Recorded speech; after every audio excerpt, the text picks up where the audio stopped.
Syon Smith, welcome to the show. What's on your mind, Syon Smith?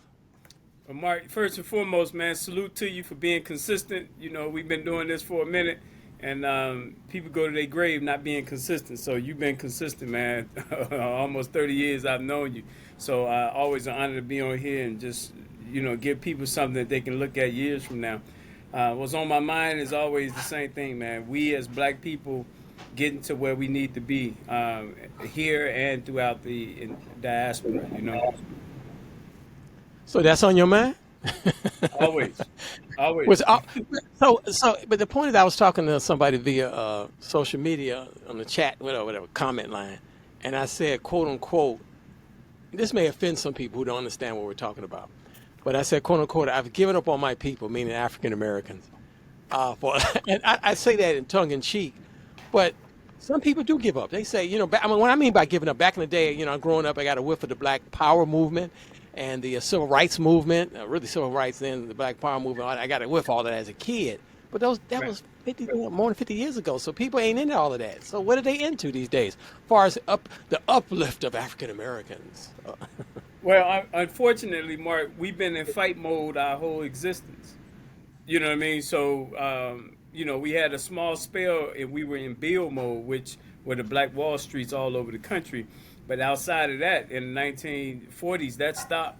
So from us being emancipated to the 1940s, that was our building period. And since then, man, it's been divide and conquer. It's been black elite, black comfortable doing the follow behind whitey stuff, and the rest of us been just trying to survive and pull, make it press forward. I say that because I was telling a guy on the social media, I have to remind myself that this ain't in the 70s and I'm in my 60s, and a lot of people do get tired. Some people are activists; they just natural activists. They're busybodies, but no matter what culture, race, or ethnic group you're from, most people ain't into activism. They're trying to watch TV and chill out and watch their little movies, and they're not Right. activists. Well, when you say all people, I don't get into the all people conversation. All people ain't experiencing what black people experience. All people have their rightful last names. So I want to talk about what's unique to us because we have a unique stress that no one else on planet Earth have. And so what everybody else do, let them continue doing what they do. We got this extra stress that's killing us, taking us out, and so we gotta keep talking about it. We can't afford the luxury of going to the top of Mount Kilimanjaro and going down to see the Titanic at the bottom of the ocean. we got No, but different type of pressure. there are other people, quote unquote, other human beings, and there are African Americans, quote unquote, African Americans who disagree with you. Oh They yeah, saying, "Dude, what planet are you from? yeah. Just but this is 1965. Just have a good life. The racism ain't like it used to be. What are you talking about?" Yeah, and these are the same people who will let the textbooks say that Christopher Columbus discovered America in 1400. So I would say this to the people who say just get over it, move on. It's called living the lie. I choose not to live the lie. I'm more of a realist, so I'm not going to sit here and play like certain things don't exist when I know they do.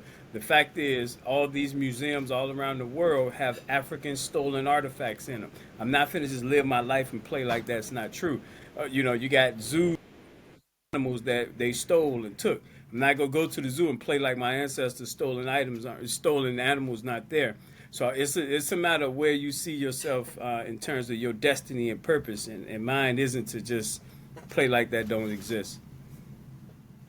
I'm here in the city of Chicago, been here all my life, and what I wish for, which is a silly wish in some degree, where these old neighborhoods, these old African American neighborhoods in places like South Side of Chicago, are so safe. The crime has gone down. The murders have gone down. We have like a 60-year low murder rate since like 1965. We've been ain't been below.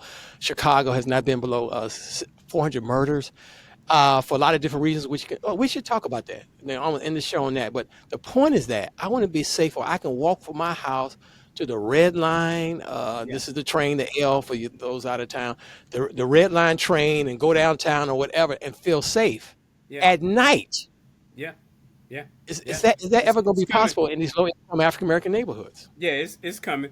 And remember, you're the founder CSE, Mark Sims, the founder of CSE, Clean Neighborhoods, Safe Neighborhoods, Excellent Schools. I used that during my mayor race in Gary, Indiana. Yeah, Clean I Neighborhoods, used to Safe say that. Neighborhoods, I used to Excellent say Schools. that on my old TV show, public access TV show. But Well, keep going. We're you gonna the talk about founder these of it, crimes. Go yeah, that's right. ahead. But yes, it's Like I said, coming. I mean, I started giving up. no, Not you really. just said it. No, You just said, we can well, you we walk talk. at night downtown? Can you walk from your neighborhood to the Well, red man, line I to can't get walk from downtown? my yeah, take the red line, Yeah, take the L downtown and back yeah, at night and feel safe. yeah, And I really that's for women and children too. I mean, people yeah. and because there are other parts of the world, other countries where it is that safe. Yeah, You know, but not here in I would America. say this. I would say this because the key to what you just said, we couldn't have a society where the North Side was shielded, and all the violence was South and West. So it had to spread so that the people who were shielded, who didn't, they said, well, all they got to do is X, Y, and Z. They had to experience it so they'll know that if we allow a problem to fester on one side, it's just a matter of time before it gets across everywhere.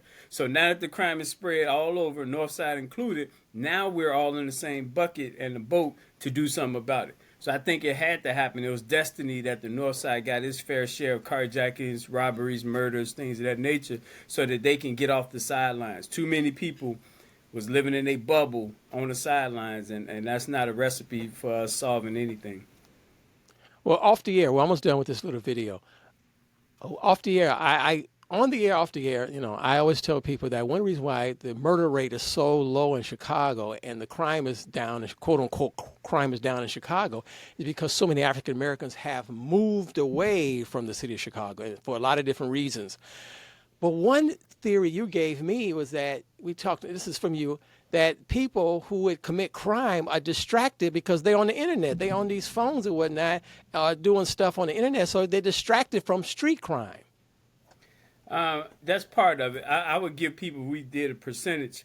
Moving away is under 30%. The reason why crime is down, because if you look around the nation, violence is down. You know what I mean? It's a few places that Memphis being one where it's not as safe, but everywhere else crime is down because the behaviors of the people have changed. And so that's what we're really dealing with. The environment is less than 30%. Them actually moving away because wherever you go, you are who you are when you look in the mirror. So if you're a violent person on the south side, Chicago, when you get to Memphis, you're still a violent person. However, what's also is a big part of what we're dealing with is people can get money in ways they couldn't get money back in the day. It's a lot of scamming going on now because you have this internet, you have this technology that you can do some things to get money that way. Now you're sitting at a computer doing bad, but that bad is not putting a gun to someone and taking what their property is. I get it off your credit card. I get it off of scamming you that way. So that's what's happening to me to lower the violence all over black neighborhoods across the country. Is we got a lot of people making money off YouTube, Facebook, getting stars sent to them. They're getting money other ways, and that's causing them to have to put time in front of these screens to get the money. So of course they're not out hanging out like they used to. Plus, marijuana is legal now in a lot of places, so you're not getting money that way. Still got your street hustlers, but it's different now. So I'd be real careful if I was governments from Boston, Chicago, New York taking credit for lowering the crime, because a lot of that that you're taking credit for is environmental changes to me. So, and I agree with that. I hope the people who are much smart, quote unquote, much smarter than we are, who will study these things because the culture has changed. That's why crime has changed. And but let me let you in this little video by telling people tell the people what you do and how to get in contact with you, so we can continue to lower crime in lower income African American neighborhoods and across the country. Well, let me say this first though, because we got to be careful. That's what happened with the north side of Chicago. We have to solve the problem. That we have to solve the problem. Just because you don't hear about crime, don't mean the symptoms, the things that lead to crime, it has gone away. There's still people out there hurting. There's still people who are in mental distress. So just because you don't see the shooting and killings, don't think that stuff is over. They're just coping with it differently now. So I don't want us to get to a place where violence is down, so we say, oh well. There's no oh well. Reparations are due. We have to repair what's happened to black people in this country. So I don't want us to look at this violence. Oh man, we can start withdrawing resources. We can start doing no. We have to address the real issue. Reparations is three things, Mark. The first thing of reparations is you have to tell the truth. That means you can't keep the lie going. I can't say sorry, but I'm keeping the lie going. Second is you got to give back what was taken. You can't keep my TV if you stole my TV, Mark. You telling me I'm sorry? No, you got to give it back. And there are a lot of stolen artifacts, a lot of stolen animals from Africa. They got to give back. The statues standing up there saying they founded this when they did. Those are lies. You can't keep that stuff up. And the last one is the money. People get caught up on the money. That's actually the last part. But the first two, you gotta say you're sorry, admit the truth, then you gotta give back what was taken, then pay. But going back to what you was asking me about, I think the biggest thing for us is two things as Black people worldwide, because we represent the truth. What I mean by that, no one else have endured and gone through what Black people have. So when you see a Black person, if you're a non-Black person, and you see a Black person, just know that there's some resiliency in that person just being alive. And those who did commit suicide, who took their lives, they ended it. But just know that they've been through some stuff that no one else have endured. Remember, Hina is we lost our heritage, we lost our ethnicity, we lost our nationality, and we lost our ancestry. No one else have gone through that. So I just wanted to make sure we know how deep it is, what we as Black people have to go through every second in this 86,400 seconds mark, just existing in this environment. So what we got to do is two things. We have to, as Black people, get on schedule, and we have to create layers of support. I call it predictability, and I call it guaranteed audiences. Those are the two things we have to do. Because in every arena, Mark, we're fighting and we're building. You got the lawyers fighting and building on the legal side, the politicians fighting and building on the political side, the nurses fighting and building on the health side. But what's missing is we haven't gotten in formation yet. See, that formation is when we get lined up so that we can get sizable things done. We doing pockets now, so we out of alignment. And then the last one is predictability. Mark, stability is predictability. You have a home, Mark. So you're a little bit more stable because if you was homeless, that's unpredictability. And now you're a little bit, every move you make is trying to figure out what I'm going to do next. That's us collectively. We're always in this instability market. So we're always worried and paying extra for stuff because we don't have that stability. And that's what the 7 daily living habits give us. Predictability. Every Friday is Senior's Day. Book it for the rest of your life. When you become a senior, Mark, no Friday is going to become more important to you because then they're going to come and cut your grass for free, shovel your snow for free. So I know that might have been, too much, but just know two things we got to do. That's all. Thank you, Syon Smith, and thank you for watching, and we will see you soon.